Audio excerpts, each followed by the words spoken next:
Hey, hello, hi. Welcome to and or back to the EquiTheory podcast. I am your host, Jill Treece. And on this week's episode, I want you guys to know that as this episode went on, I progressively got a stuffier and stuffier nose, and it got harder and harder to breathe and therefore concentrate. But yeah, this is a pretty chill episode. Just sharing some thoughts with you guys on juggling school and horses and sort of my pressureless approach to that, managing emotions and just working with the horse you got and the human body you got, as well as some of the self-care practices that I've been pretty diligent about since taking my break. But yeah, I hope that you guys enjoy this one, so let's just get into it.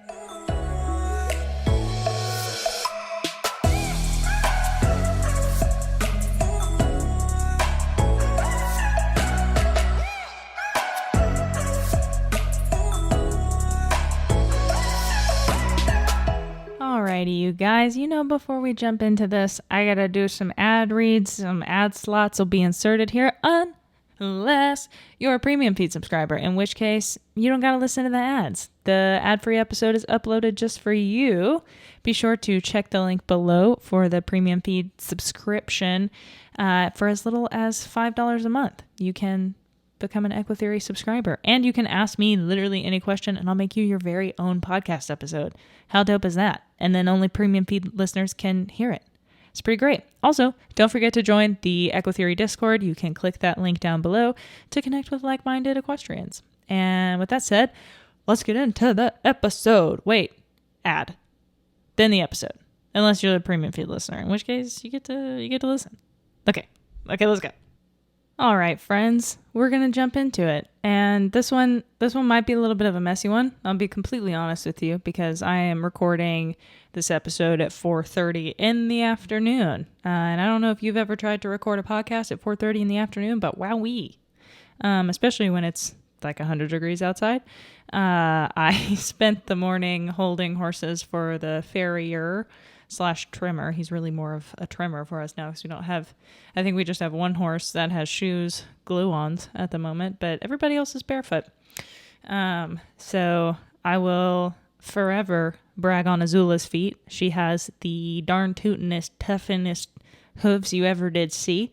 And, oh my God, she's one of the best horses for the farrier, which is so wild. I never would have imagined just because I haven't been super active in that realm for whatever reason. Like, you can watch the video on my YouTube of me working with her, training her to pick up her feet, hoof handling. And she picked it up pretty easy and she was always pretty good about it, but it was just never like a huge training thing that we really dedicated time to. Every time I went out to hang out with her, I would just pick up her feet and give her lots of scratches for it. And then when our farrier started coming out, I was like, look, I haven't had another person here to help me. So she's not used to other people picking up her feet. So just take your time and we'll see what happens. And he was super great with her. So slow and methodical and just didn't lose his patience if she tried to take it away from him, and he was just slow and would give it to her. And she's one of the best horses on the property. Like, oh my God, the field that she's in has Rory, who's doing great, by the way. He is just a little child of chaos. Has Rory, and two other young thoroughbred mares named May and Ten.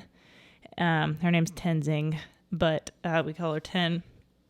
And then the two mamas, which is Lady and Silvers, and their two babies, Petra and Rizzo. Her name's Risen, but we call her Rizzo. She was born on Easter, and my boss named her Risen. And she gets called Riz, and I was like, I don't want her to be called Riz. Like, she's got game, But she wouldn't listen to me, so now her name is Rizzo, and it's cute, whatever. But yeah, so that's where we're at with all that.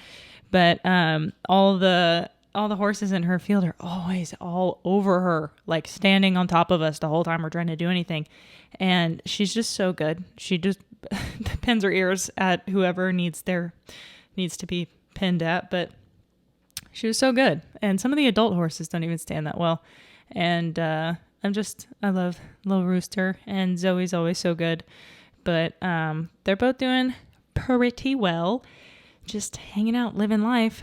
And that sort of leads me into one of the topics I wanted to jump on today. I asked you guys in the Instagram story, sort of what you're wanting to hear about. I'm not gonna be lie for sure. That's what I meant to say. I'm not gonna lie to you guys. It's a little bit hard to get back in the groove of podcasting, particularly because I'm not like super horsey oriented at the moment. Like I've said a million times, I'm just very self-conscious about it. Sorry. But like, I don't know. It's not at the forefront of my brain. Like when I've podcasted in the past, I've been like studying this or, studying that. And I'm like really getting into stuff. And, that's just not where I'm at right now. I am hoping to start reading about horses soon. I've got a copy of Warwick Schiller's book that I'm very excited to read. I did so much learning and reading about positive reinforcement that I want to, because I feel like Warwick's work ties a lot of the human psychology stuff in, which is really the direction I'm going, which is interesting because I feel like he's sort of trailblazing that path of learning about human psychology and development and moving towards your self-actualization, if you will, in the sense of like healing attachment wounds, healing trauma, and all of those sorts of things. And that really parallels super well with horses. And so sort of bringing in both of those things. So I spent so much time hyperfixated and focused on positive reinforcement, still very much in that, use it whenever I'm with horses. But I also want to really study the other side, which is his book is really the only one that I'm super aware of. I recently became aware of someone from his podcast that studied polyvagal theory in horses. And so I'm curious to read that book. But that said, for the moment, most of the books that are available on sort of neuroscience, psychology are human oriented, but I do feel like a lot of the concepts apply. And I think we have to be careful not to be super anthropomorphic, but I also think that the hyper sciencey community sometimes walks a fine line of taking away the emotion. There are many, many positive reinforcement trainers that really, really respect and adhere to, that horses do have emotions and that they are like beings. They're not merely input-output robots. And I think some of that gets lost in the conversation. I've been saying that for a while, and I think a lot of positive reinforcement trainers say that as well, that like, it's hard to tackle those topics about, like attachment, attunement, feeling safe and secure, because when you start getting into those waters, you often start talking about things like bond and ooey gooey concepts, like your relationship with your horse, and like how do you quantify that? So that's where I think that like polyvagal theory and healing attachment wounds and trauma plays in really nicely with positive reinforcement, because if you show up time and time again and you're positively, well, that's wrong use of the word in this conversation, but you attune to your horse well, you turn toward and you attend. Like I was talking about in the last episode, when you stop and notice what's going on with the horse, you show to the horse that you notice that and that you're going to play a role in keeping the horse safe from what they are afraid of. You stand a better chance to develop that bond, at least in my view. So that's sort of the direction that I've been moving with the horse stuff, because it's funny with clients, I can't help but put things in horse metaphors. And when I'm talking with clients or researching topics for clients about different concepts in human psychology, I'm like, I can see how that parallels so well with horses. Like, so one of the realms that I've really fallen in love with counseling is couple therapy and working with couples. I'm a hopeless romantic at heart. That is, I believe, where my passion lies, is, working on people and love and helping them find that love again or not. And sometimes that love is self-love. Exploring those concepts has led me to the Gottmans, John and Julie Gottman's work, and they have some really awesome literature out about it. They also have some books for civilians, if you will, that aren't like super academic.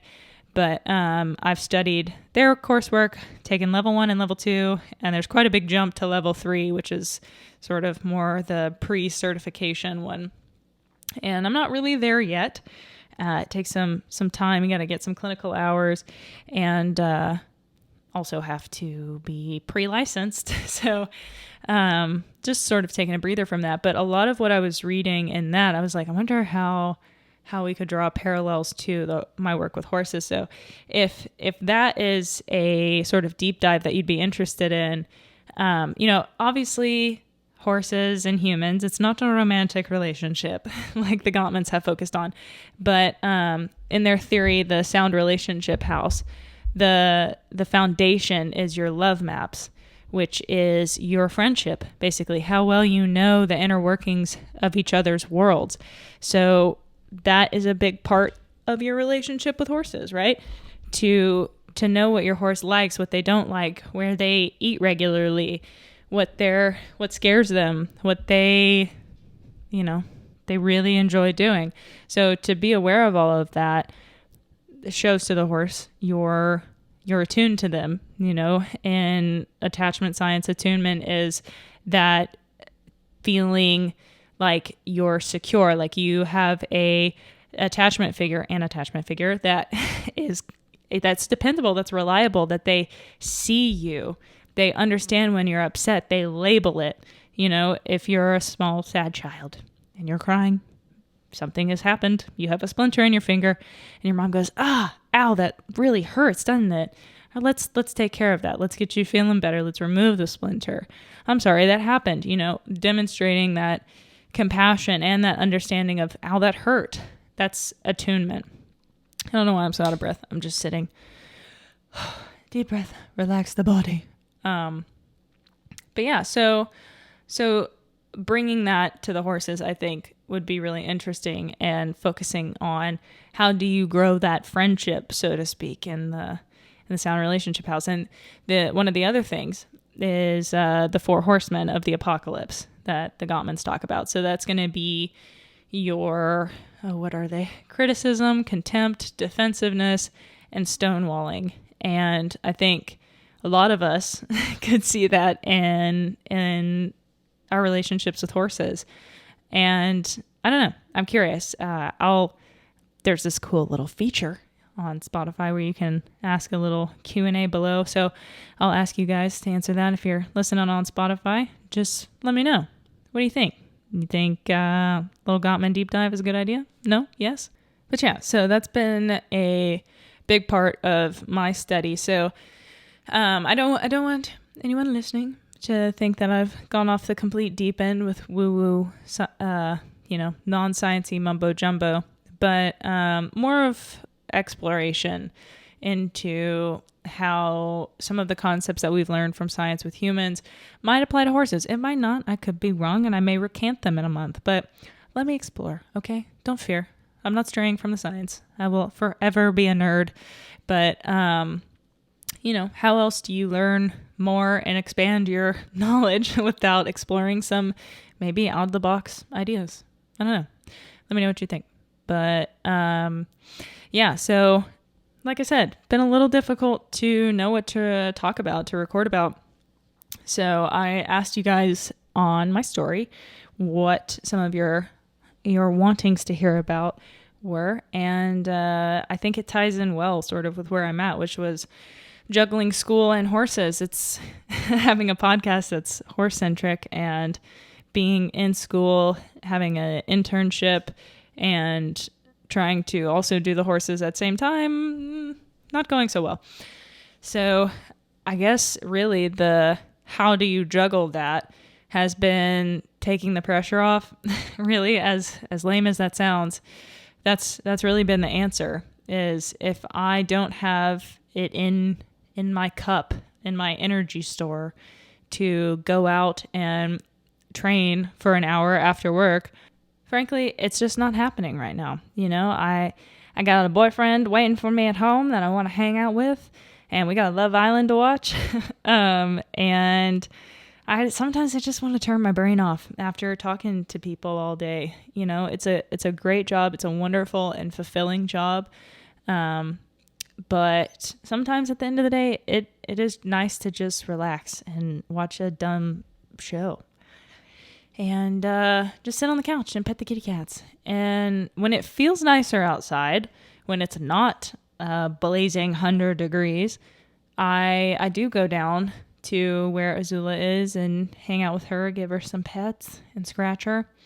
And usually it's those moments that I was talking about in the last episode where I just sort of go down and hang out and connect with her, ground, if you will, just feel what she's like, hang out with her, and sort of, I don't know how to put it really.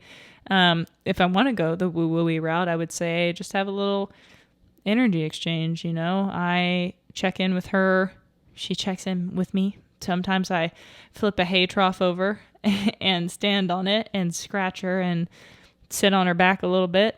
Haven't thrown a leg over yet, but I'm hoping this fall we can get to that point. I don't want to just do it, willy-nilly out in the field. I would like to be a little bit more systematic about it so I don't make her nervous. She's not giving me any indication that would make her nervous, but I just want to make sure that I'm not going to make that a scary thing for her.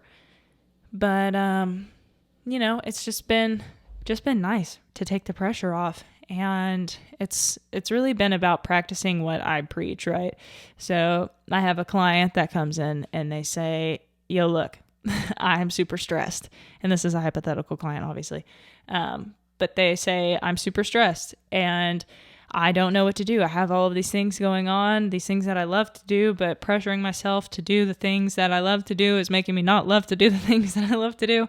So what do? I have these obligations that I have to fulfill, and it's not leaving a whole lot of time for me to do the things that I would love to be doing. And so where we would go is talk about, like, what does your body feel like is best for you? How do you listen to your body in this? And when I come home from work, my body says, I'm tired. At the end of the day, my eyes are sort of crossing and my brain's a little foggy. And I'm like, I don't think that I want to go be with the horses tonight. So I don't. I give myself permission to not, which I think has been huge for me because I've always been somebody that holds himself to a very high standard and insists that I meet all of these goals and obligations, and I just push and push and push and go above and beyond. If I'm not working dawn to dusk, then what am I doing? And so I've gotten to a point now where I'm like, I just want to live my life and enjoy it. And if that means that sometimes I don't see Azula for a couple days, that's where I'm at. I'm trying to get through this internship and this heat wave. My God, it's really the heat wave. I got eczema in my armpits and I cannot, it burns and itches so bad when I'm outside. So I can't do it. It was not an industrial body, this one. But we're working on that from the inside out, trying to. But yeah, so I think in the realm of juggling school, horses, work, obligation, it's not the answer always that you want to hear, to be like, just give yourself permission to do what feels right, even if that's not being with the horses, because sometimes that might be like, okay, well then I'm not going to see my horse for 6 months. And if that's the case, you might be in a position where we need to reevaluate, okay, how's the life structured? Where is the time for you? If the horses are a big part of your life, where's that time set aside? Is it possible? Is it really not possible? And if not possible now, how can you take steps if it's something important to you to get to where it is possible? And that's sort of been where I'm at, in exploring what my life may look like, weighing my options. I'm like, do I want to work 8 to 5? Would it be possible for me to work maybe 9 to 6 or 10 to 6, 10 to 7, with wanting to work primarily with couples. I might have to work in the afternoons. Some people don't want to come to therapy at 8 in the morning. So, could I take some time out of my morning to work with the horses? Could I restructure my schedule where my time is organized a little differently? That's sort of where I'm at, trying to feel that out. And ultimately, the goal is, there's a couple things we got to do. First, the round pen is in the indoor arena leaning up against the fence. But I would like to move it back to where we had it, which is sort of like across the little road from Azula's field. Not a road, but the driveway, I guess. So there's a little space. Sorry, I'm trying not to sigh into the mic, but breathless talking this long. Across the way to put the little round pin so I can sort of have an area separate to work with her, just because the other horses they're so, God bless them, so annoying. They are all up in our business constantly. So it'd be nice to sort of have our own space to work. And then I'd like to start the summer working on getting her more comfortable with, some things on her bod, like a half pad, or not a half pad, a saddle pad, and a saddle and a girth and things of that nature. She's already had a saddle pad and a bareback pad on. I haven't done up the girth, but I've pulled it under her belly and stuff, and she doesn't seem to mind any of that. So then it's just a matter of building on each of those things. And then what I would really like to work on from the ground is rein cues. When we were working on it decently consistently there for a while, and she was really getting that down. But yeah, and then installing a brake would be nice. And I need to do some digging on how others have approached that. That's not been something that I've really fully fleshed out how I would train that in my head. And what's funny is, I've joked about this with other trainers before. If somebody asked me, how would you teach stopping? How would you teach a brake from the ground that would work from the saddle? Or, I feel like I would figure that out so much faster. But for whatever reason, when it's my own horse, I just am like, I don't know. I don't know. Never a trained horse. Don't know. But yeah, so that's something I need to dedicate some brain power to for sure. Working on some of those things, those foundational skills, because I would like to sit on Azula this fall. She'll be 4 on January 4th. Oh my God. Isn't that sad? Isn't that crazy? Those of you that have been following along for that long, Azula's about to be 4.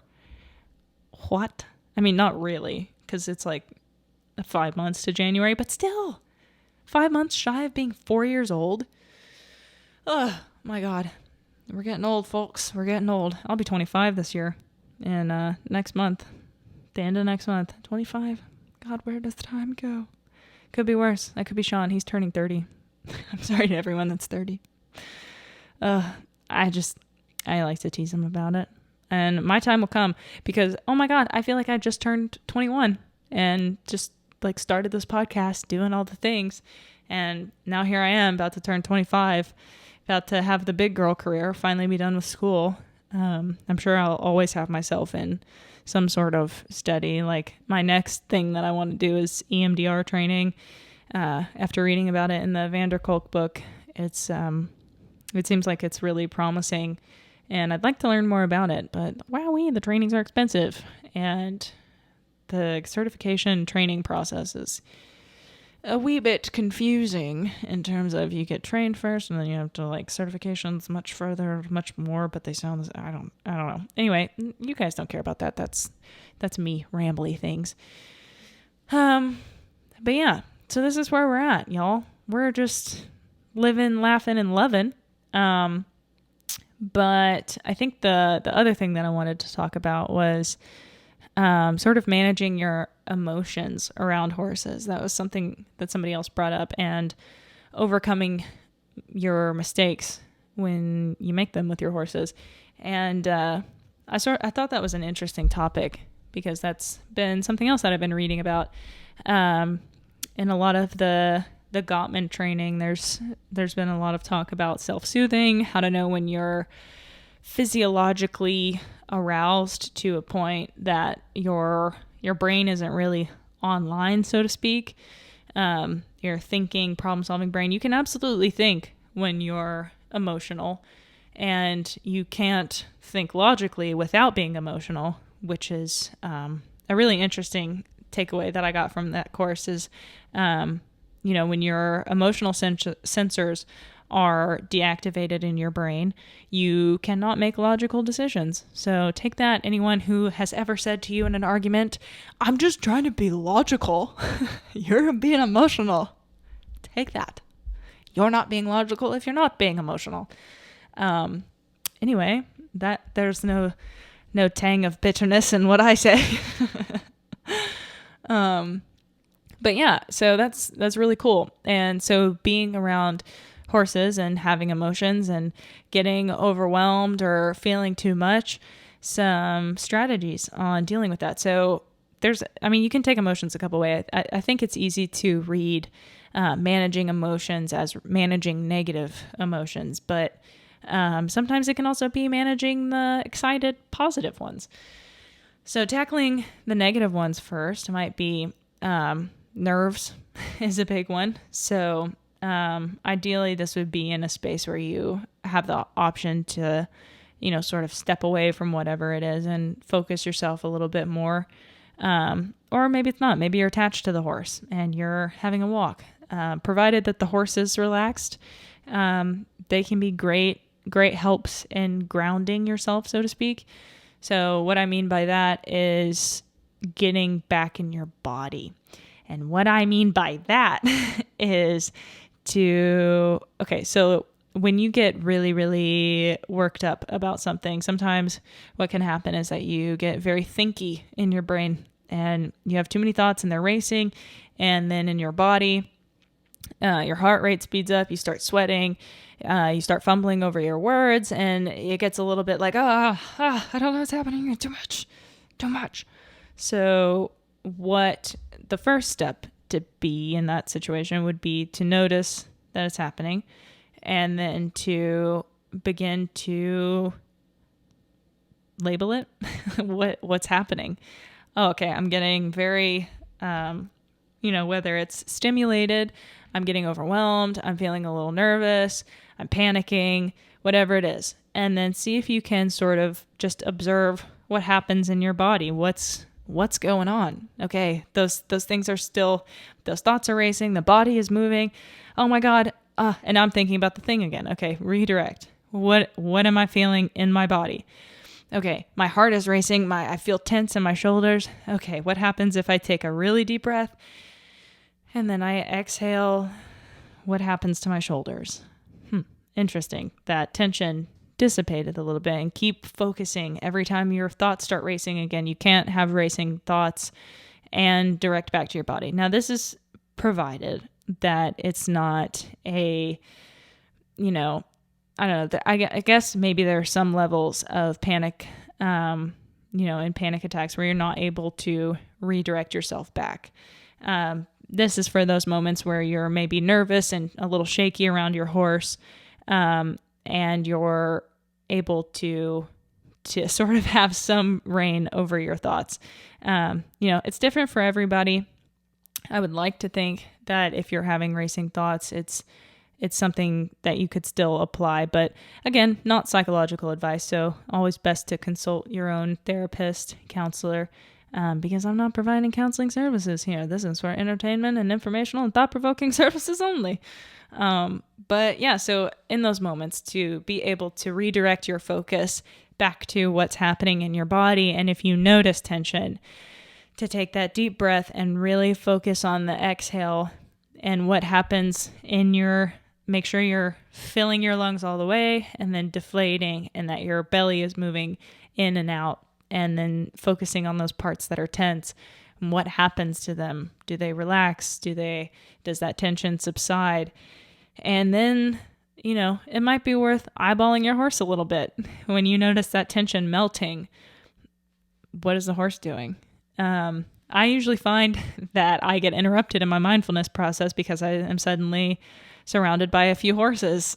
You know, they seem to be very drawn to that regulating energy. And ultimately that's what you're doing with horses by teaching them to be quote unquote non-reactive or bomb-proof to things, is that you're helping them regulate the fear, recognize, oh, this is something that could scare me. Oh, I'm okay. And then letting the tension go rather than holding on to it and spiraling upward. I think one time, like a year or so ago, my boss, Sunny, and I were on our way to I think we were on our way to get one of her horse's feet done a couple hours away, and listen to one of these episodes with Warwick. And he's pretty much the only horse podcast I listen to. So apologies for the constant referencing, but one of those things that he talked about was this anecdote of this girl riding horses and these rabbits are popping out, and this horse is a 9 rabbit horse. By the 9th one, it had trigger stacked to the point where 9 was too much and the horse bolted back home. And so Sunny and I have a joke about being like, it was too many rabbits, anytime something goes wrong. And so, that's one of those things as well, is how do you help the horse come up? How do you help you come up and then come down without adding rabbits? That is at least my understanding of emotional regulation. And I think the biggest key to that is noticing, naming it, labeling it, and then really, really, truly seeing, feeling what's happening in your body, feeling that feeling as an emotional feeling and as a physiological feeling. I'm really sad and upset, and, I feel really tense in my knees, whatever it is. And notice that, pay attention to that, and then breathe through it and see how that feeling changes. If you've ever had gas pain, it also works with that. Fun fact. But yeah, so I think that's huge. Now, obviously that's something that we can't tell our horses to do whenever they're feeling stressed or overwhelmed about something. But I think that you can do that with horses because I think it's a bit easier for them because they don't have that rumination factor so much that we do, where they're not going to sit there and just stress about it. I think it's a very traumatized, damaged horse that would be not able to let something small go. And that horse, you start much further back. So I hope that's making sense. And you can hear what I'm saying through all the gasping breaths. I don't know what my problem is. I don't even do nicotine anymore. Well, yeah, I'm a year clean, y'all. Celebrate. Whoop, whoop. Quit vaping. Whoop, whoop. One of the hardest things to do, I think. And I'll forever say that. So patting myself on the back for that one. Shout out if you're struggling with that. That is the worst thing in the world. So hard to quit, but so worth it. I love being able to breathe, though you wouldn't know because I sound like I haven't taken a breath this whole time. Anyway. Okay, so the other half of that was overcoming our mistakes we make with our horses. So I think a good tool there is also that grounding regulation piece where you notice what's happening in your body, label it, feel it, and then release it. Breathe through it and notice what happens. What changes? Can it change? Does it not change? Do you need to move? How do you need to move? I don't know. It's something to experiment and play around with. But when something goes wrong or you make a mistake with your horse, I think it's worth noting that they don't keep score. And if it is a big bad blow up that they're going to remember, what's the flip side of the coin? That you've gotten this far with them, that you have done a bunch of work, whether that's with this particular horse or in reading, learning, watching, listening to podcasts such as this one, that your dedication shines through, that you're going to get there, you're going to make the change, and that mistakes are a part of the journey, it is a part of working with horses, and it can be helpful to them. It's not, the world isn't perfect. It's not always going to be butterflies and alfalfa pellets. Sometimes you gotta mess up, and then you learn. And sometimes that's the best way. Sometimes it's not the best way, and it could have been avoided. But overall, I think one of the biggest pieces to, quote unquote, managing your emotions, good or bad, and having that self-regulation piece is really going to be what you're doing outside of horses, away from horses. And one of the biggest pieces for me has been really making sure that I'm taking care of myself. And this goes back to, what I was talking about with the giving yourself permission to live and to just do what feels right for you, even if that's not working with horses. And so for me, that has one of the biggest pieces, my God, has been fixing my sleep schedule. Oh my God. At one point making this podcast, I was going to bed at 4 a.m. and waking up at noon. And that's about as bad as I ever got. I really, really am a morning person through and through. I don't know what's wrong with me. Nothing, I think, but at least in the realm of sleep schedule, I love mornings. I think that they are magical and wonderful. And I don't know, it just feels like stolen time to me. And so I've always loved getting up early, but could never go to sleep. And I always really struggled with it. And then I realized for me, it was very much a mind game of, God, where do I even begin with that? So every time I would go to bed, I would wait to feel tired. And then I learned sometimes with people with ADHD, that doesn't happen. You have what's called delayed sleep onset. And so your body doesn't produce, at least from what I understand, your body doesn't produce melatonin like the normies. So you don't ever feel tired, like you're ready for bed. And so I was always waiting to feel tired, and I never did. And I was like, well, if I go to bed when I don't feel tired, then I'm not going to sleep. And that was not the case.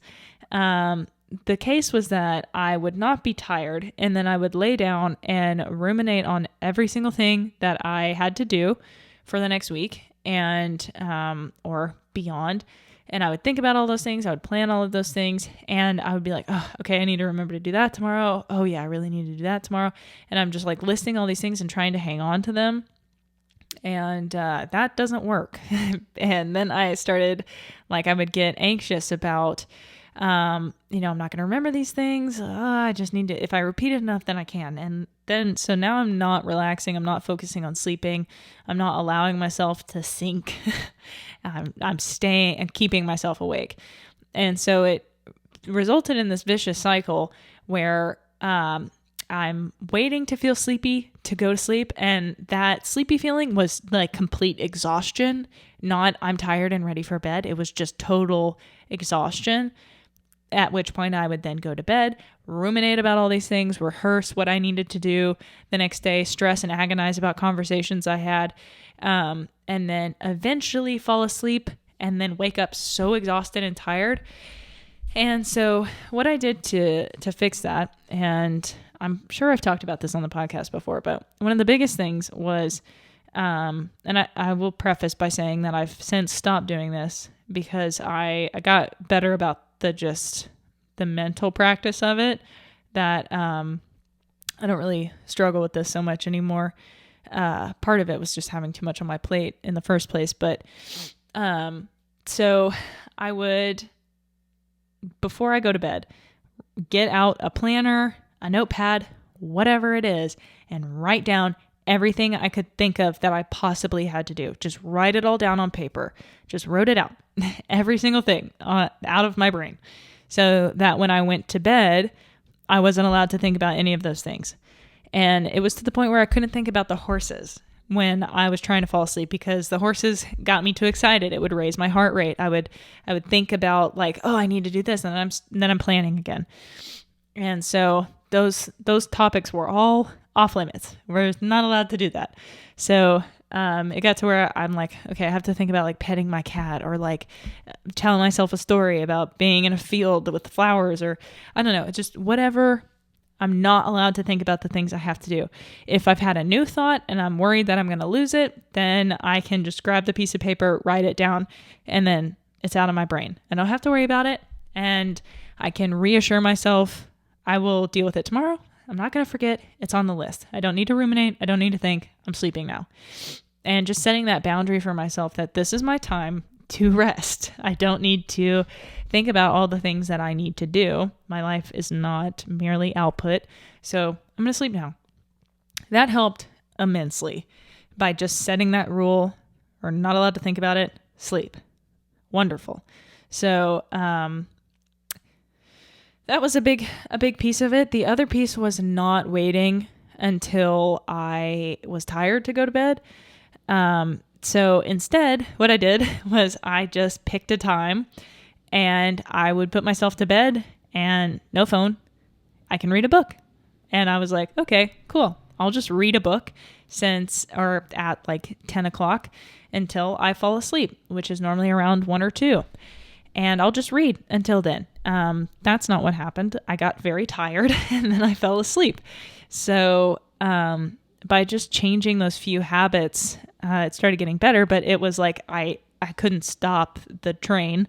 Very much had to be diligent about it because, especially if I'm working at night, working on whatever content creation it was at the time, if I stayed up working on it and I was like, well, I'm not tired yet, then I could just lie to myself until I went to bed, because my body's very good at keeping me going. It's very used to having been pushing through all those feelings and just ignoring itself. I feel like my whole life I've been very separate from mind and body. So I can keep working even when my body's not really feeling super up to it anymore. So I would set a time for myself that I need to go to bed, go get in bed at like 9 or 10 and read and hopefully fall asleep. And I would also have that list. And so then it got to where I was like, okay, some of these things have been on this list forever and I'm really tired of writing them every night. So maybe I just dump them. If this isn't a task I'm going to do, I just dump it. Fine. And there's lots of theory on like keeping task lists and whatever, and that's your own prerogative. But for me, it was a matter of writing all of those things down every night so that I know them. I don't have to rehearse them, and they're out of my brain, quote unquote. So I don't have to like hang on to them anymore. And then I also sort of developed this priority system of like, what's worth writing again? What can I let go of? What's important to me? What's not? Obviously from what I'm doing and what I'm not doing. And then from there, some of those things just fell off. And then I started being like, none of this is manageable. Like, how can I live like this? What can I let go of realistically? Will the world fall apart if I don't make 17 Instagram posts a week? No, I'll be fine. So the next step in all of this was picking a time to get up. And so that has been 6 a.m. And it started with setting my phone very much across the room or in another room to where I could still hear my alarm, but then I have to get up. And then naturally the cats are like, feed us. And then the dog's like, I need to go out. And then I'm also like, I have to pee. And then by that time I'm awake. So it worked out great. And my system has sort of changed a little bit since Sean's moved in, where we both keep our phones by the bed, and that has been detrimental. But we still are very good about going to bed at 10 and waking up at 6. I got lucky to have a partner that has a same sleep schedule desirable for me, or as me. So we keep each other honest in that way. But yeah, it's been really nice and very good. So that's been a big part of my self-care, and I think huge in my ability to manage how I'm feeling, not getting overblown and stressed and snapping at people. Just really looking at it as a way to take care of myself, that I deserve this just as much as I deserve to put energy into my work and my job and my internship. I deserve to put that same amount of energy into taking care of myself. And if not, then I'm doing a disservice to my clients, and I am not being authentic with my clients when I, offer these tools that I've learned and I'm not applying them to myself. It's a little bit of a inauthenticity to me, I guess. So, the other part of that has been trying to fuel my body in a way that my body enjoys, which has been a difficulty of mine just because eating right is so expensive. And for me, eating right has been like trying to go more anti-inflammatory, so gluten-free, dairy-free, and it's very hard to find alternatives and eat not in that way, or not in the opposite way. It's just, it's so difficult and it's so expensive, especially when you're not getting paid anything internship wise. God, it's the worst not getting paid in this economy, y'all. It's rough. But, so this has been very self-helpy, but, just sort of exploring what it's been like for me and trying to figure out how I can show up with the horses in a way that feels authentic to me and authentic to them and doesn't rattle anyone, doesn't allow me to get super easily rattled. And I can definitely tell a difference when I haven't been eating as much and I, skip a couple meals and then my skin starts breaking out worse, or my eczema flares up, or I'm not sleeping as well. And so really taking care to make sure all of it feeds back in a positive loop. And also trying to work in a yoga here and there.